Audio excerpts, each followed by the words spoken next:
السلام علیکم ورحمۃ اللہ وبرکاتہ۔ اعوذ باللہ من الشیطان الرجیم، بسم اللہ الرحمن الرحیم۔ وَجَعَلْنَا نَوْمَكُمْ سُبَاتًا وَجَعَلْنَا اللَّيْلَ لِبَاسًا وَجَعَلْنَا النَّهَارَ مَعَاشًا وَبَنَيْنَا فَوْقَكُمْ سَبْعًا شِدَادًا۔ صدق اللہ العلی العظیم۔ اللہم صلی علی سیدنا ومولانا محمد النبی الامی وعلى آلہ واصحابہ وبارک وسلم وصلی علیہ۔ معزز سامعین و سامعات، سورۃ النبأ پارہ نمبر 30 کا آغاز اور پہلی سورہ مقدسہ ہے۔ آیات مقدسہ 9 تا 17 ہیں۔ اللہ رب العزت ان آیات کا فہم اور شعور عطا فرمائیں اور عمل کی توفیق اور صلاحیت عطا فرمائیں۔ گزشتہ درس میں جب سورہ مقدسہ کا آغاز ہوا تھا تو گزارش کی گئی تھی کہ اللہ رب العزت قیامت کے عنوان سے ہمیں کچھ چیزیں سمجھا رہے ہیں۔ عقیدہ آخرت کیا ہے، کتنا مضبوط ہونا چاہیے، کیوں ہونا چاہیے۔ میرے عزیزو، یہ گفتگو چل رہی ہے۔ اگر کسی کا عقیدہ آخرت کمزور ہے تو اس میں احتساب کا عمل ختم ہو جاتا ہے۔ اگر ہم چاہتے ہیں کہ ہم جواب دہ ہوں کسی بڑی ہستی کے سامنے، ہمارا احتساب ہو، ہماری خواہشات، ہمارے اعمال کی باقاعدہ نگرانی ہو، تو اس کے لیے عقیدہ آخرت ہے۔ مقصد یہ ہے کہ اللہ رب العزت یہ چاہتے ہیں کہ ہم دنیا میں آئے ہیں تو دنیا میں جد و جہد کریں، محنت کریں، اللہ رب العزت کے بتائے ہوئے اصولوں پر چلیں تو دنیا میں ترقی ہوگی، دنیا میں ہماری آخرت بہتر ہوتی چلی جائے گی۔ اور اگر دنیا سے ہم چلے گئے تو پھر اگلی زندگی ہماری بہتر ہوگی۔ یہ بنیادی ہدف ہے جس کو عقیدہ آخرت کہتے ہیں، اور اسی عنوان سے قیامت کو سمجھایا جا رہا ہے کہ ایک وقت ضرور آئے گا جب قیامت آ جائے گی۔ مطلب کیا ہے کہ آپ کا احتساب ہوگا، یوم الدین ہوگا، روز جزا و سزا ہوگا۔ تو کیوں نہ ہم آج محنت کر لیں، دنیا میں جتنی زندگی ہمارے پاس موجود ہے ہم اس کو قیمتی بنا لیں، اور دنیا میں بھی ترقی ہوگی، آخرت میں بھی ترقی ہوگی۔ اللہ رب العزت پھر دلائل سے گفتگو ارشاد فرماتے ہیں۔ تو اللہ نے یہ فرمایا کہ کیا آپ نے غور نہیں کیا کہ زمین کو آپ کے لیے پیدا کیا، کس نے بنایا ہے؟ پھر زمین سے تم کتنے فائدے اٹھاتے ہو۔ پھر اللہ نے پہاڑ پیدا کر دیے، اللہ نے تمہارے جوڑے پیدا کر دیے۔ آج کے درس میں بھی میرے عزیزو اللہ کے دلائل ہیں، اور وہ دلائل اللہ رب العزت عام فہم دلائل جو روز مرہ کی ہماری ضرورت ہے، ہماری مینجمنٹ ہے، زندگی کا حصہ ہے، اللہ اس کو ارشاد فرما رہے ہیں۔ وَجَعَلْنَا نَوْمَكُمْ سُبَاتًا، وَجَعَلْنَا اور ہم نے بنایا، نومکم تمہاری نیند کو، سباتا تھکاوٹ دور کرنے کا ذریعہ۔ انسان دن بھر محنت کرتا ہے، کوشش کرتا ہے، اور تھک کر جب وہ رات کو سوتا ہے تو ساری تھکاوٹ اس کی ختم ہو جاتی ہے۔ نیند سکون اور راحت کا ذریعہ ہے، اس لیے اللہ رب العزت نے نیند ہمارا ذریعہ رکھ دی تاکہ تھکاوٹ دور ہو جائے۔ میرے عزیزو، آپ غور کرتے ہیں جب ہم تھکے ہوں تو ہم 1 گھنٹہ 2 گھنٹے جب سو جاتے ہیں تو ہمارا جسم فریش ہو جاتا ہے، پھر اسی طرح ہم محنت کرنا شروع کر دیتے ہیں۔ سبحان اللہ۔ لیکن یہ نیند کس نے رکھی؟ اللہ نے۔ پھر آگے سنیے، وَجَعَلْنَا اللَّيْلَ لِبَاسًا، اور ہم نے رات کو تمہارے لیے اوڑھنا بنا دیا۔ رات اللہ نے جو پیدا فرمائی ہے، اللہ کہتے ہیں وہ نیند کے لیے ہے۔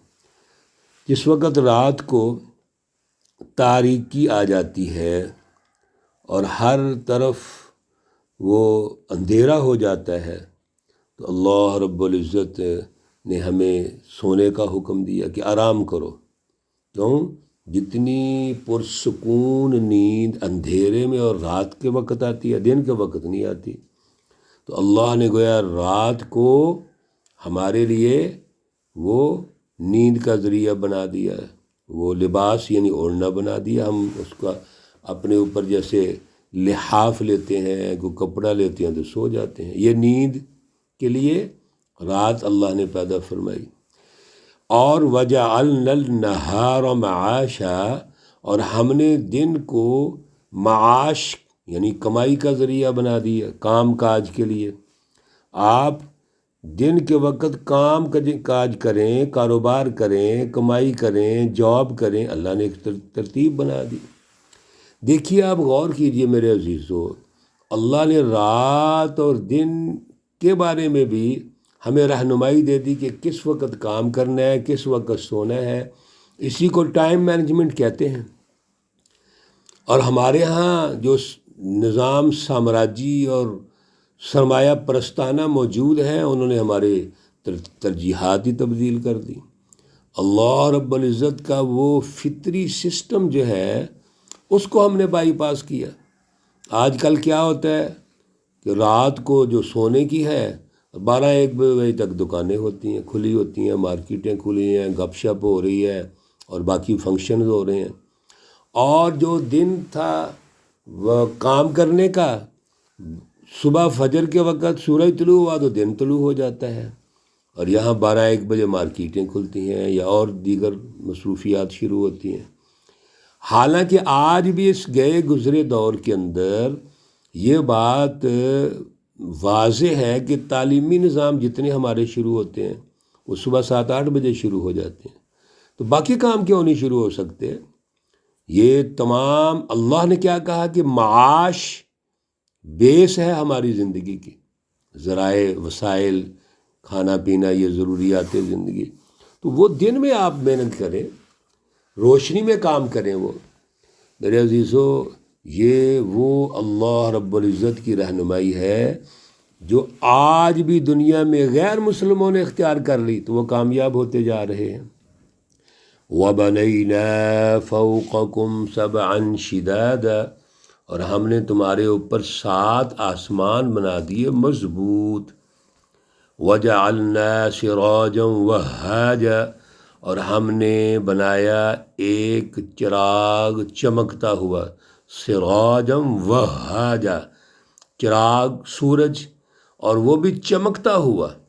آپ دیکھیے، سورج طلوع ہوتا ہے تو ہر طرف روشنیاں پھیل جاتی ہیں۔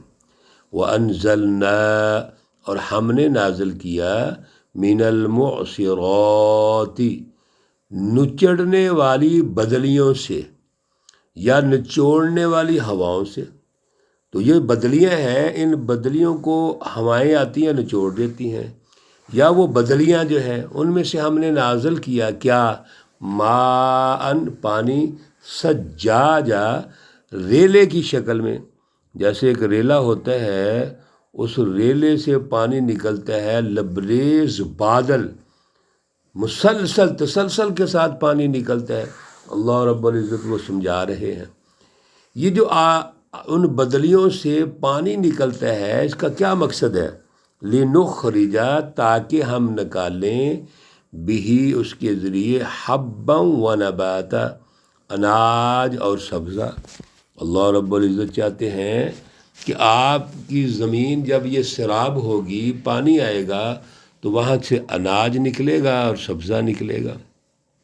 وَجَنَّاتٍ أَلْفَافًا، اور باغات پتوں میں لپٹے ہوئے باغ اور پھر پھول اور مہکتے ہوئے چہکتے ہوئے جو اس وقت کے درخت اور ماحول ہے، اور نیچے چشمے بہہ رہے ہیں، اللہ رب العزت کتنا خوبصورت منظر کشی فرما رہے ہیں کہ یہ سب کچھ کون کر رہا ہے، یہ ذرا سوچئے، یہ اللہ رب العزت کی ذات اقدس کر رہی ہے۔ پھر کیا ہوتا ہے جب اناج نکلتا ہے، گندم جب وہ مارکیٹ میں آتی ہے، سب سے پہلے تو گندم کی صفائی ادھر ہی ہو جاتی ہے۔ گندم کا ایک وہ دانہ جو اندر سے نکلتا ہے، اس کے اوپر جو لباس ہوتا ہے اس کا، جو مکمل طور پہ اس کو ختم کر دیا جاتا ہے، اس میں صفائی آ جاتی ہے، ایک خوشہ ہے، اور اس خوشے کے اندر جتنے دانے ہیں ان کو نکال دیا جاتا ہے اور بھوسا علیحدہ کر دیا جاتا ہے۔ اسی طرح میرے عزیزو اللہ مثال دیتے ہیں، ان یوم الفصل کان میقاتا، یہ یوم الفصل جو ہے یعنی فیصلے کا دن، یعنی ایک وہ بھوسا جو دانے کے اوپر ہے اس کو علیحدہ کر دیا جاتا ہے۔